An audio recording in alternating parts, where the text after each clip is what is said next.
L'élection présidentielle 2025 au Cameroun est un combat qui concerne tous les Camerounais. Je dis bien tous les Camerounais de tous bords. Ce n'est pas un combat qui concerne une poignée de personnes. Ce n'est non plus un combat qui concerne uniquement les partis politiques. Sur ce, toute la population camerounaise doit se lever en vue d'aider ces partis politiques à pouvoir remporter la victoire dont nous désirons depuis plusieurs décennies dans ce pays. Moi, en tant que créateur de contenu, en tant que jeune Camerounais soucieux du développement de ce pays, le Cameroun, en tant que jeune Camerounais assoiffé du changement, au-dessus de mon 24 ans révolu, j'allume ma caméra aujourd'hui pour casser les papos. J'allume ma caméra pour interpeller le peuple camerounais et la jeunesse camerounaise en particulier. Vous savez les gars, 80% de la population camerounaise est jeune. Vous comprenez à partir de ce moment que si la jeunesse camerounaise s'interroge, si la jeunesse camerounaise s'implique à la politique, vous verrez vous-même que les lignes vont basculer. Tout doit changer, tout ne sera plus comme avant. C'est la raison pour laquelle j'allume ma caméra aujourd'hui. Dames, mesdemoiselles et messieurs, honorables faux fanatiques, bonjour, bonsoir selon l'heure à laquelle vous recevez cette vidéo. Je suis Kevin Fopa Buzz officiel, bien évidemment, vous me connaissez, rien n'est nouveau sur le soleil. Créateur de contenu sur les réseaux sociaux, j'atterris sur tous les sujets qui viennent nous retrouver sur Facebook, sur YouTube, sur TikTok, bref, tous les réseaux sociaux en général. Je donne mon point de vue, je sensibilise parfois à la limite, quitte à ce que ça vous plaise ou ça vous déplaise. Dames, mesdemoiselles et messieurs, ici est mon humble avis et je suis responsable de ce que j'ai dit. Je ne suis pas responsable de ce que vous allez entendre. Mais faux fanatiques, avant d'entamer mon propos, je vous prie de liker cette vidéo pour la propulser. Je vous prie également de vous abonner sur la page pour ne rien manquer sur mes prochaines publications de buzz, de Japap, de Congossa, d'actualité du Cameroun et partout dans le monde. Avant de commencer, je vous rappelle que dans cette page, je ne dois pas que faire du Japap, du Congossa. Vous savez que le Cameroun traverse une période très compliquée en ce qui concerne la politique. C'est la raison pour laquelle de temps en temps, je dois sortir un peu du sujet. Je dois sortir du but de cette page. Puisque nous faisons dans le Japap, de temps en temps, je dois m'interroger sur les petits sujets politiques qui concernent notre pays. Vous savez que la majorité de la population camerounaise a peur de faire la politique. Les jeunes disaient qu'ils veulent voir les parents grandir. Les parents disaient qu'ils veulent voir la jeunesse grandir. Enfin, on ne sait plus qui veut voir l'autre grandir. Mais faux fanatiques, asseyez-vous, prenez vos tabourets. Je vais proposer une solution ou encore mon point de vue en ce qui concerne le changement inéluctable de 2025. Je propose mon idée, une idée selon moi qui peut aider l'opposition en 2025 à remporter les élections de manière efficiente. Mais faux fanatiques, profitez de l'occasion, vous taguez ici le professeur Maurice Kamto. Vous taguez également l'honorable Cabral Liby. Vous savez, on ne doit pas passer le temps à critiquer le régime en place sans proposer les méthodes, sans proposer les idées pouvant accéder au changement en 2025. Vous savez, critiquer est bien, mais proposer les méthodes est mieux. Vous aussi, vous allez proposer des idées en commentaire pour aider l'opposition. Moi, je pense qu'avec ça, les lignes vont basculer. Demandez au professeur Maurice Kamto de prendre sa chaise. Demandez également à l'honorable Cabral Liby de prendre leur chaise. Quand je demande que vous les taguez comme ça, certaines personnes vont venir ici dire hey, qui est ce jeune? Il ne parvient pas à articuler 2 repas par jour. Il a quelle tête pour interpeller le professeur Maurice Kamto ou bien pour interpeller l'honorable Cabral Liby? Mais faut pas, je vous rappelle qu'ici sur les réseaux sociaux, nous sommes suivis par tout le monde. Aucun président de parti politique ne peut venir ici dire qu'il ne m'a jamais vu. Oui, je ne veux pas vous parler ici du président de la République du Cameroun. Tous ceux-là regardent les créateurs de contenu ici sur les réseaux sociaux. Même si tous, ils sont déjà au courant. Je sais de quoi je parle. Je vous parle en connaissance de cause. Voilà, comme j'étais de disance, professeur Maurice Kamto et honorable Cabral Liby.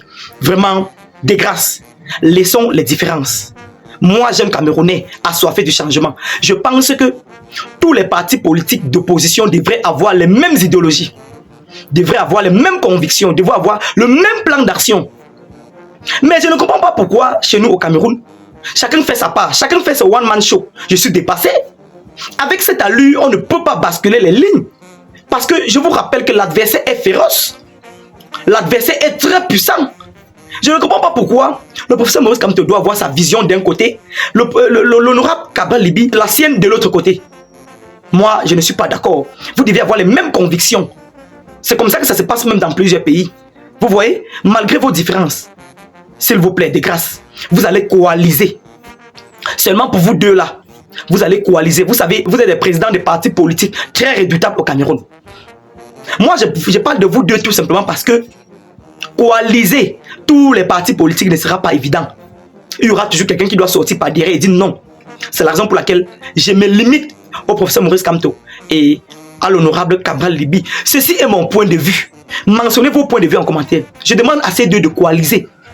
Je suis sûr que si les deux coalisent, l'adversaire doit pleurer. Oui, l'adversaire doit ramper. Vous savez que le professeur Maurice Kamto est sorti deuxième aux élections présidentielles de 2018 au Cameroun. Et l'honorable Cabral Liby est sorti troisième. Vous comprenez que si ces deux-là coalisent, et en plus, la jeunesse camerounaise et le peuple camerounais est en majorité avec ces deux. Vous comprenez que s'ils coalisent, les choses vont changer. Étant seul, vous ne pouvez pas. Vous ne pouvez presque pas. C'est pas que vous ne pouvez pas. Étant seul, le combat est très rude. Mais étant à deux, je vous assure, tout doit basculer. Une seule main ne peut attacher un balai. Une seule main ne peut attacher un balai. Le parti politique RDPC est majoritairement représenté dans toutes les institutions au Cameroun. Vous comprenez, vous convenez donc avec moi qu'un seul parti politique ne peut pas vraiment bouger les lignes. En se mélangeant, en coalisant, les gars, vous-même vous allez voir. Vous allez voir. Je ne sais pas de ce qui est pour les autres partis politiques, puisque vous savez, j'ai un regard plus approfondi sur ces deux partis politiques, puisqu'ils sont les redoutables. C'est la raison pour laquelle j'ai indexé ces deux. Vous savez, passer le temps à combattre le régime en place en critiquant est très bien. Mais proposer des solutions, proposer les idées pouvant permettre à l'opposition de remporter les élections est mieux. C'est la raison pour laquelle moi, en tant que jeune Camerounais, je propose la coalition entre les partis politiques. Puisque coaliser tous les partis politiques ne sera pas évident, je propose la coalition du professeur Maurice Kamto et de l'honorable Cabral Liby. Si les deux là marchent ensemble, si les deux là ont le même point de vue, tenez-vous tranquille. Avec la jeunesse camerounaise qui est derrière eux là, l'adversaire doit pleurer, hein? L'adversaire doit croquer du fer. Mais vos fanatiques, mentionnez selon vous, quelles sont les idées qui peuvent aider le parti politique, les partis politiques adverses de remporter les élections. Vous aussi, vous avez à dire. Vous n'allez pas passer le temps à pleurer seulement et attendre un ange du ciel à venir vous aider à sortir du gouffre. Jamais de la vie. Vous allez proposer des idées. Vous allez aider ces partis politiques à vous aider. Hein? La souffrance n'est pas seulement pour une poignée de personnes. L'assujettissement dont nous subissons dans ce pays ne concerne pas une poignée de personnes. Ça nous concerne, nous tous. Ça concerne toute la population du Cameroun. Vous allez tous vous lever et proposer des solutions. Si chaque jour vous proposez des solutions, la tâche doit être vraiment facile pour ces partis politiques. Le grand problème ici est que chacun s'assoit et croise les bras et attend un ange venant du ciel. Et attend peut-être un parti politique qui doit venir nous sauver. Jamais de la vie. C'est vraiment impossible. C'est impossible. Tous ceux qui sont assoiffés du changement, mentionnez en commentaire des solutions qui peuvent bousculer les lignes. Le professeur Maurice Kamto ici a passé le temps à dire, les gars, si vous voyez que ma démarche n'est pas bien, proposez-moi une solution. Donnez une solution. Ne critiquez pas tout simplement, critiquez bien, mais proposez des solutions, des méthodes, c'est plus mieux. C'est ce que le professeur Maurice Kamto attend de vous depuis. Hein? C'est ce que le professeur attend de vous depuis. Proposez. La jeunesse camerounaise, vous êtes où? Vous êtes où? Proposez des méthodes, lancez un coup d'œil. On a passé le temps à vous tromper que la politique c'est pour les autres, la politique c'est pour les aînés, jamais de la vie. Le jeune Camerounais ne doit pas seulement s'instruire, il ne doit pas seulement s'éduquer, il ne doit pas seulement aller à l'école, il doit également s'intéresser sur la politique de son pays. La politique c'est l'avenir du Cameroun. Je ne sais pas comment vous allez être distrait au point d'abandonner la politique à une poignée de personnes. Cette politique est devenue compliquée juste à partir du moment où vous avez abandonné cette politique à une poignée de personnes. Tu as 18 ans aujourd'hui, tu attends quoi pour aller t'inscrire sur les listes électorales? En tout cas, les listes sont fermées actuellement, mais je vous rappelle que Elekam rouvre les listes électorales en 2025, à partir du 2 janvier. Pour ceux qui se sont déjà inscrits, allez vérifier vos noms chez Elekam, si on a bien évidemment affiché dehors. Si votre nom n'est pas affiché dehors, revendiquez, demandez pourquoi il n'y a pas votre nom dehors. On doit vous expliquer tout simplement. Pour tous ceux qui ne sont pas encore inscrits, attendez janvier 2025. Pour pouvoir vous réinscrire. Mais faux fanatiques, c'était mon humble avis. J'attends les vôtres en commentaire. Surtout, n'oubliez pas de liker cette vidéo si elle vous a plu. Abonnez-vous à la page pour ne rien manquer sur mes prochaines publications de buzz, de Japap, de Congossa, d'actualité du Cameroun et partout dans le monde. C'était Kevin Fopa, votre sniper des réseaux sociaux. À la prochaine pour une autre vidéo.